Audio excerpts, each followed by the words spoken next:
I'm not crying, you are, man. Oh, shit, dude. This story has taught me a damn lesson.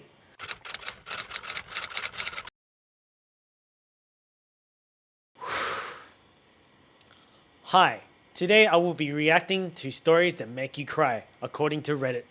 A disclaimer, we will be talking about heartbreak and death. I just wanted to let you know. I believe we should talk about these sensitive topics because sometimes we avoid them, but by avoiding them, we choose to not to heal. Alright, let's start with the first one. It's going to be a bit more cheery, but we're going to move on to more sadness. So, thank you Reddit users for sharing your stories. Here's the first one. I was going through a tough time, but today reminded me how lucky I am to have simple people make me smile. A while ago, I felt like everything was going against me. No energy, no motivation. But today, a stranger smiled at me on the street and said, "Have a great day, friend." I don't know why, but those words completely lifted my mood. Sometimes the simplest gestures remind you that the world isn't as bad as it seems. Always remember to smile at someone. You might be the reason they smile today. Hey, this made me cry a little because as humans, I feel like we can just fall into the pits, depression, or sadness so easily, and this is why this story is the reason why I make YouTube videos, because I want to make people feel. We have to feel all sorts of emotions. We don't have to be happy all the time. But yeah, today we're gonna feel a little bit sad. Before I continue, this is echoes of the internet. If you have a story to tell, happy, sad, angry, let me know. Send me an email on echoes.internet@gmail.com and your message may echo next. 200 to 500 words is a perfect amount, written in first person, and give me some context so I have something to go off so I understand what your story is about. Thank you. Let's continue. We're going to talk about heartbreak right now. The story is, I miss her. I don't miss her, but I miss her. And I believe what he means is specifically the person. I missed the smell of her perfume and the way she held my hand. The way she wrapped around my arm too. The way she held me when she was cold. The way she wore my hoodie, I can't forget. I loved when she would let me walk her to class. I missed the way we used to kiss before leaving. Yep. My gosh. It doesn't have to be romantic, but there are definitely other things as well. Like, for example, if you lost someone close to you, you missed the way they played video games with you. It can be as simple as that. Or you anticipating for them to be online to play more video games. I used to play a lot of them in my time, but I stopped. Anyway, continuing. The night I asked her to be my girlfriend, I was scared. I knew if I messed up this, I'd hate myself forever. I missed the way she would change how she talked to me from her friends. More soft, more generous, more caring. I know I shouldn't miss her, but I do. I hate the way she changed when I knew we weren't going to last. Yeah, people do change and it sucks. Just as you think things are going well, things can just happen in a heartbeat. It's scary. But before I continue with the story, I want to remind everyone that it's alright to feel those feelings. That's what it means to be human. If you didn't feel it and you were numb, I think it'd be a lot different living in this world. So remember to be grateful, even if it's bad times, but remember the good times as well. It's so damn important. Alright, let's continue. The way she started to grow distant from me. If I could go back to the moments with her when we still had a connection, I would.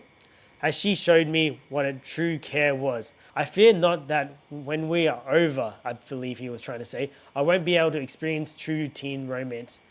Won't find someone to go to prom with, won't have someone to match clothes with, watch movies with, and someone to be with me on holidays. Yeah, it's crazy how much someone can affect your life a lot, especially when they are your whole life. I've been there before. I think when I was 23, yeah, I remember dating a Russian woman in university. And she was my whole life at that time of my age. I don't want to make this like I still think about it. I do sometimes. I have dreams about her. I do, but like maybe once a year. And the weirdest thing is I have dreams about her where we just catch up for coffee to see how you going. But it sucks when I wake up and think, shoot, that wasn't real. So it's funny how some parts of our heart stay with you forever. And when you're not just thinking about it, it just pops into your mind. Damn, that's rough. I feel like a lot of people can relate to the story, and that's why I wanted to share it. Because I think at the end of the day, when someone gives you that much of a rush of whatever that chemical in your brain is that makes you happy, it can be like you're going through withdrawals. But I wanted to say one thing. There are other people out there, and I'm not qualified to give relationship advice, but what I can say is that there is millions of billions of people in this world, maybe only a few thousand that you could talk to, but there are people who have traits similar to your past relationships, but if not better. So just remember that there are people out there, even if you lost a really good friend, you don't know who you're going to connect with until you do. So you put yourself out there, as I should as well. It was a very good story. Thank you for letting me share this. I personally left a comment and you let me read it, even though in my past video I should have just read it without anyone's permission. So thank you, Mr. Valuable Plane. I appreciate your story. I think a lot of people can relate and learn from it. We're going to be moving on to something a bit more grim topic, but something we should talk about sometimes. Death. This is a really interesting story because some of your greatest memories is from the people that left the biggest impact on you. And it seems so with this young person. Let's continue. I'm 17 and I waved at the same school security guard every day for 4 years, and I just found out why he hasn't been there. The security at the front desk, the guy who was always serious, always watching the cameras, but who would give me the tiny stiff nod when I waved at 7:45 a.m. every morning. It was just our thing for my entire high school life. Yeah, it's pretty crazy how routine can affect your everyday mood. And when it's broken, ooh, ouch. He wasn't there at all the whole week. I figured he was on vacation or maybe had a small injury. I didn't think much of it at first, but today, walking in, the desk felt so empty. I'm telling you what, this 17-year-old is so self-aware. That's crazy. Wow. I wouldn't even be thinking that much as a 17-year-old. Good on you, man. All right. I finally built up the nerve to ask the substitute guard where Mr. Johnson went. The sub guard just looked down and told me he had a sudden, severe heart attack last Monday and passed away later that week. I just stood there. I didn't know what to say. I didn't even know his first name. I walked to my locker and I just kept thinking about that little nod. Oh man, that definitely made me cry. I've never really experienced death through someone who's been close to me, but I can somewhat relate to a way where you don't know how good you have it until you don't have it no more. That's rough, dude. And the worst part was, that was it. That was all he knew about him. There was almost, it seems like a part of him, and I don't mean to put words in your mouth, that he just wanted to connect with him because I think deep down he knew that security guard was a good guy. Let's keep reading. That was the last time I saw him. The last interaction was me giving him a big dumb grin and him giving me that tiny nod. I never said thank you. I never even bought him a coffee. I just spent 4 years seeing the way. Yeah, this is making me cry, bro. You spend 4 years seeing the same person every single morning and you just assume they'll always be there. Guys, please, if you have a Mr. Johnson in your life, a cashier, a bus, a driver, an old man walking a dog, just tell him thanks. You never know when your last wave is going to be until it's your last goodbye. I'm not crying, you are, man. Oh, shit, dude. This story has taught me a damn lesson. I'm so glad I started this Echoes of the Internet because I wasn't even expecting to think about this day today.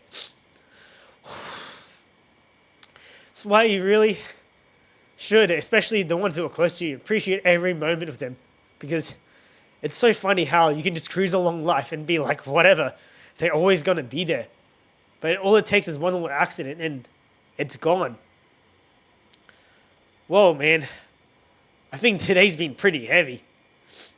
I don't think I should read any more cry stories because it's hitting me in the feels way too much.